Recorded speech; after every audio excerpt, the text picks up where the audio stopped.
Hi hello. ನಾನು ಸಂಜೆ ಹೊತ್ತಿಗೆ ಒಂದು ಮಕ್ಕಳ ಜೊತೆ ಒಂದು ಹೀಗೇನೆ ತಿರುಗಾಡಿಕೊಂಡು ನಮ್ಮ ನವಿ ಮುಂಬಯಿಯ ಒಂದು ದೃಶ್ಯವನ್ನು ನಿಮಗೆ ತೋರಿಸ್ತೀನಿ ನಾನು. ಇದು ನಮ್ಮದು ಏರ್ಪೋರ್ಟು ಹೊಸ್ದಾಗಿ ಆಗಿದೆ ನವಿ ಮುಂಬೈಯಲ್ಲಿ. ನಮ್ಮ ಓಲ್ಡ್ ಇದರಲ್ಲಿ ನವಿ ಮುಂಬೈ ಅಂದರೆ ಓಲ್ಡ್ ಪನ್ವೇಲಲ್ಲಿ ಇದು ಹೊಸ್ದಾಗಿ ಆಗಿದ್ದ ಒಂದು ಏರ್ಪೋರ್ಟ್ ಅಂತಲೇ ಅನ್ಕೋಬೋದು. ತುಂಬ ದೊಡ್ಡದು ಅಂದರೆ ಅಷ್ಟು ದೊಡ್ಡದು. ತುಂಬ ಅದನ್ನು ನೋಡಬೇಕಂತ ಹೋದೆ. ಅಲ್ಲಿ ಸನ್ಸೆಟ್ ಕೂಡ ಇತ್ತು. ಮಕ್ಕಳನ್ನು ತಿರುಗಾಡಿಕೊಂಡು ನಾನು ಕೂಡ ವಿಡಿಯೋ ಸ್ವಲ್ಪ ಮಾಡ್ಕೊಂಡು ಬಂದೆ. ಸನ್ಸೆಟ್ ನೋಡುವಾಗ ತುಂಬಾ ಖುಷಿಯಾಯಿತು. ನಮ್ಮ ಮುಂಬೈಯಲ್ಲಿ ನಮ್ಮ ಇಲ್ಲಿ ಕೂಡ ಒಂದು ಸ್ವಚ್ಛಂದವಾದ ವಾತಾವರಣ ಇದೆ ಅಂತ ನನಗೆ ನೋಡಿ ಅಂತೂ ತುಂಬಾ ಖುಷಿಯಾಯಿತು. ನದಿಯ ಪಕ್ಕ ಸನ್ಸೆಟ್ ಮಧ್ಯ, ನದಿ ಮತ್ತು ಸನ್ಸೆಟ್ ಮಧ್ಯ ಒಂದು ಏರ್ಪೋರ್ಟು ಎಷ್ಟು ಚೆನ್ನಾಗಿತ್ತಂದರೆ ನೋಡಲಿಕ್ಕಂದರೆ ತುಂಬ ಜನ ಬರ್ತಿದ್ರು. ನಾವು ಸ್ಕೂಟಿಯಲ್ಲಿ ಹೋಗ್ತಾ ನೋಡ್ತಾ ಹೋಗ್ತಾ ಇದ್ದೀವಿ. ಮಕ್ಕಳು ಕೂಡ ಇದ್ದಾರೆ ನೋಡಿ. ನನ್ನ ಯಜಮಾನರು ನಾವು ನಿಂತ್ಕೊಂಡು ನೋಡ್ತಾ ಇದ್ದೀವಿ. ತುಂಬ ಜನ ನಿಂತ್ಕೊಂಡು ನೋಡ್ತಾ ಇದ್ರು ಅಲ್ಲಿ. ನಮ್ಗೆ ಅಷ್ಟೇನು ದೂರ ಏನಿಲ್ಲ, ತುಂಬ ಹತ್ತಿರದಲ್ಲೇ ಇದೆ ನಮ್ಮ ಅದಕ್ಕೂ. ನನಗೆ ತುಂಬ ದಿನದಿಂದ ಹೆಲ್ತ್ ಪ್ರಾಬ್ಲಮ್ ಇತ್ತು. ಹೆಲ್ತ್ ಪ್ರಾಬ್ಲಮಿಂದ ಹಾಗೇನಿಲ್ಲ. ನೋಡಿ ಎಷ್ಟು ದೊಡ್ಡ ನದಿ ಉಂಟು. ನದಿ ಮಧ್ಯ, ಆ ಕಡೆ ನದಿ ಈ ಕಡೆ ಸನ್ಸೆಟ್ಟು ಮಧ್ಯದಲ್ಲಿ ಇದು ಉಂಟು, ಏರ್ಪೋರ್ಟ್ ಇದೆ. ತುಂಬ ಒಂದು ನೋಡುವಾಗ ನನಗೆ ನಮ್ಮ ತುಳುನಾಡಿನಲ್ಲಿ ಹೇಗೆ ಇರುತ್ತೆ ಹಾಗೆಯೇ ನನಗೆ ಅನಿಸಿತು. ತುಂಬಾ ಖುಷಿಯಾಯಿತು ನೋಡಿ. ತುಂಬ ಸಂಜೆ ಹೊತ್ತಿಗೆ ನನಗೆ ಒಂದು 10-15 ದಿನದಿಂದ ನನಗೆ ಸ್ವಲ್ಪ ಹೆಲ್ತ್ ಪ್ರಾಬ್ಲಮ್ ಇತ್ತು. ತುಂಬಾ ಇತ್ತು. ಕೆಲಸ ನೋಡಿ, ನಾನು ಅಲ್ಲಿ ನೋಡಿ ಏರ್ಪೋರ್ಟು ನಿಮಗೂ ಕೂಡ ತೋರಿಸುವಂಥ ನಮ್ಮ ಒಂದು ಚಿಕ್ಕದಾದ ವಿಡಿಯೋ ನಿಮಗೆ ಇದು ಮಾಡ್ಕೊಂಡು ಬಂದೆ ನಾನು. ಇದು ನದಿ ಅಂದರೆ ತುಂಬ ದೊಡ್ಡ ನದಿ ಉಂಟು. ಇದು ತುಂಬ ದೊಡ್ಡದುಂಟು. ನಾನು ಮಾತ್ರ ಸ್ವಲ್ಪನೇ ವಿಡಿಯೋ ತೆಗೆದುಕೊಂಡು ಬಂದೆ. ನಾನು ಹೀಗೇ ಮಕ್ಕಳ ಜೊತೆ ತಿರುಗಾಡಿಕೊಂಡು ಬರುವಂತ ಹೋದೆ. ಎಷ್ಟು ಚೆನ್ನಾಗಿ ಎಷ್ಟೊಂದು ಖುಷಿಯಾಯಿತು ಅಂದರೆ ತುಂಬಾ ಖುಷಿಯಾಯಿತು. ನಾವು ಸಿಟಿಯಲ್ಲಿ ಕೂತ್ಕೊಂಡು 4 ಗೋಡೆಯ ಮಧ್ಯೆ ಕೂತ್ಕೊಂಡು ನಾವು ಇರುತ್ತೀವಿ. ಆದರೆ ಈ ಥರದ ಒಂದು ಪ್ಲೇಸಿಗೆ ಹೋದಾಗ ನಮಗಂತೂ ಅದನ್ನು ನೋಡುವಾಗಲೇ ತುಂಬ ಖುಷಿಯಾಗುತ್ತೆ. ಯಾಕಂದರೆ ನಾವು ಹುಟ್ಟಿ ಬೆಳೆದದ್ದೇ ಈ ಥರ ಪ್ಲೇಸಲ್ಲಿ ಇರೋದ್ರಿಂದ ನಮಗೆ ಈ ಕಡೆ ಕೂಡ ಈ ಥರನೇ ಸಿಗುತ್ತೆ ಇದ್ದರೆ ಎಷ್ಟು ಖುಷಿ ಅಲ್ವಾ.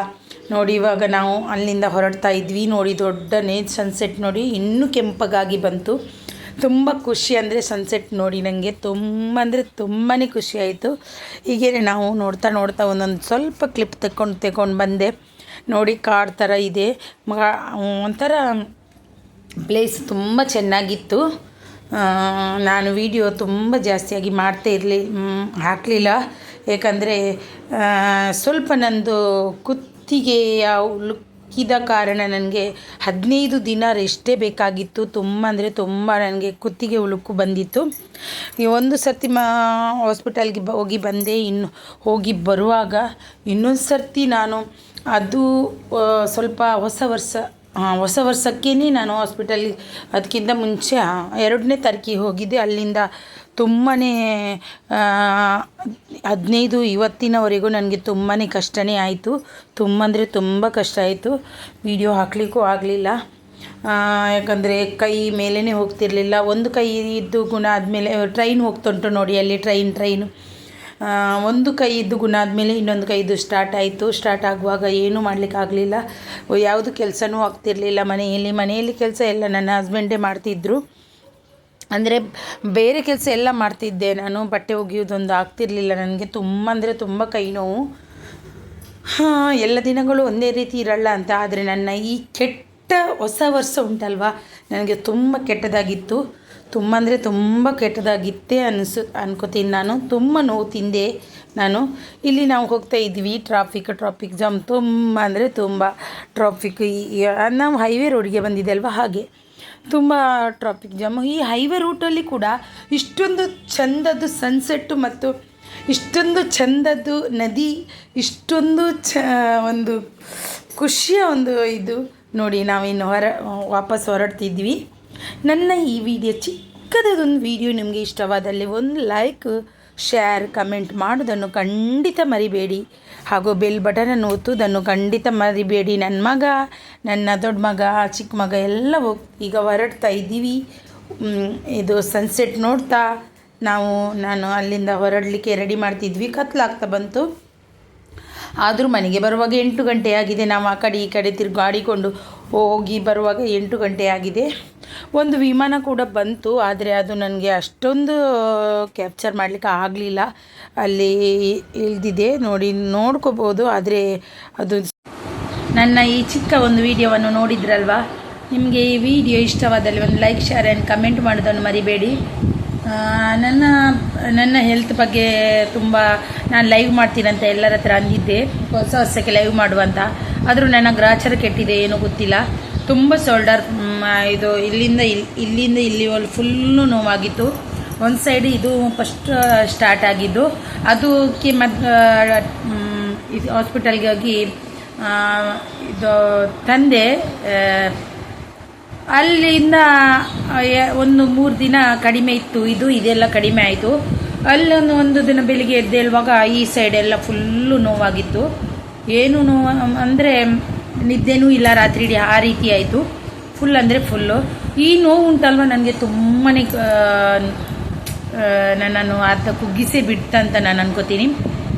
ಯಾವಾಗಂದರೆ 3 ದಿನ ಬಿಟ್ಟಂದರೆ ನಾನು ವಾಪಸ್ ಹೋದೆ ಹಾಸ್ಪಿಟಲ್ಗೆ. ಮತ್ತೆ ವಾಪಸ್ ಇಂಜೆಕ್ಷನ್ ಎಲ್ಲ ಕೊಟ್ಟಿದ್ದಾರೆ. ಅಂದರೆ ಎಷ್ಟು ನೋವು ಅಂದರೆ ತಡಿಲಿಕ್ಕೆ ಆಗಲ್ಲ, ಅಷ್ಟು ನೋವು. ಇಲ್ಲಿಂದ ಇಲ್ಲಿ ಕೈ ತನಕ ಫುಲ್ಲು ನೋವು. ಇದೇ ಇರಲಿಲ್ಲ, ನನಗೆ ಸ್ಟ್ರೆಂತ್ ಇರಲಿಲ್ಲ ಕೈಯಲ್ಲಿ. ಹಾಗೆ ವಿಡಿಯೋನೂ ಹಾಕಿಲ್ಲ, ಹಾಗೆ ಲೈವ್ ಮಾಡಲಿಕ್ಕೆ ಆಗಿಲ್ಲ ನನಗೆ. ಇನ್ನು ಗುಣ ಆದಮೇಲೆ ನಾನು ಲೈವ್ ಮಾಡ್ತೀನಿ. ಹೊಸ ವರ್ಷ ನನಗೆ ತುಂಬ ಕೆಟ್ಟದಾಗಿತ್ತು. ಎಷ್ಟು ಕೆಟ್ಟದಾಗಿತ್ತಂದರೆ ನನಗೆ ಈ ವರ್ಷದಷ್ಟು ಕೆಟ್ಟದಾಗಿ ಯಾವತ್ತೂ ಇರಲಿಲ್ಲ ಅಂತ ಅನ್ಕೋತೀನಿ ನಾನು. ಇದೇ ಫಸ್ಟ್ ಟೈಮ್ ನನ್ನ ಕೆಟ್ಟದಾದ ಒಂದು ಹೊಸ ವರ್ಷ ನನಗೆ ಸ್ವಲ್ಪನೂ ಖುಷಿಯೇ ಕೊಟ್ಟಿಲ್ಲ. ತುಂಬ ಕೆಟ್ಟದಾಗಿತ್ತು ಅಂದರೆ ತುಂಬ ಕೆಟ್ಟದಾಗಿತ್ತು. ಯಾವಾಗ ನನ್ನ ಮಗನ ಬರ್ಡೇ ಮಾಡಿ ಅಷ್ಟು ಖುಷಿಪಟ್ಟನೋ, ಅಲ್ಲಿಂದ 1-2 ದಿನ ಖುಷಿಯಲ್ಲೇ ಇದೆ. 3ನೇ ದಿನ ನನಗೆ ಕೆಟ್ಟದಾಗಿಯೇ ಇತ್ತು. ಇರಲಿ, ಇನ್ನು ಮುಂದೆ ಆದರೂ ಒಳ್ಳೇದಾಗುತ್ತೋ ಏನೋ ಗೊತ್ತಿಲ್ಲ. ಅಂದರೆ ಸ್ಟಾರ್ಟಲ್ಲೇ ಈ ರೀತಿ ಇದ್ದದ್ದು ಆಗ್ಬೋದು. ನಮ್ಮ ದೇವರು ಕೈ ಬಿಡಲ್ಲ ಅಂತ ನಾನು ಅನ್ಕೋತೀನಿ. ನಿಮಗೆ ಈ ವಿಡಿಯೋ ಇಷ್ಟವಾದಲ್ಲಿ ಒಂದು ಲೈಕ್, ಶೇರ್, ಕಮೆಂಟ್ ಮಾಡೋದನ್ನು ಮರಿಬೇಡಿ. ಆದಷ್ಟು ವಿಡಿಯೋವನ್ನು ಶೇರ್ ಮಾಡಿ. ಯಾರ ವಿಡಿಯೋ ನೋಡಲಿಕ್ಕೆ ಆಗಲಿಲ್ಲ ನನಗೆ, ನಾನು ಮೊಬೈಲೇ ಯೂಸ್ ಮಾಡ್ತಾ ಇರಲಿಲ್ಲ. ತುಂಬ ಕೆಟ್ಟ ಪರಿಸ್ಥಿತಿಯಲ್ಲಿ ಇದ್ದೆ ನಾನು. ಹಾಗೆ ಅಲ್ಲಿಂದ ಇಲ್ಲಿ ನನ್ನ ಈ ವಿಡಿಯೋ ನೋಡಿ ಒಂದು ಸಪೋರ್ಟ್ ಮಾಡಿ ಅಂತ ನಾನು ನಿಮ್ಮ ಹತ್ರ ಬೇಡ್ತೀನಿ. ಬಾಯ್. ಇನ್ನೊಂದು ವಿಡಿಯೋದಲ್ಲಿ ಸಿಗ್ತೀನಿ. ಬಾಯ್, ಟೇಕ್ ಕೇರ್.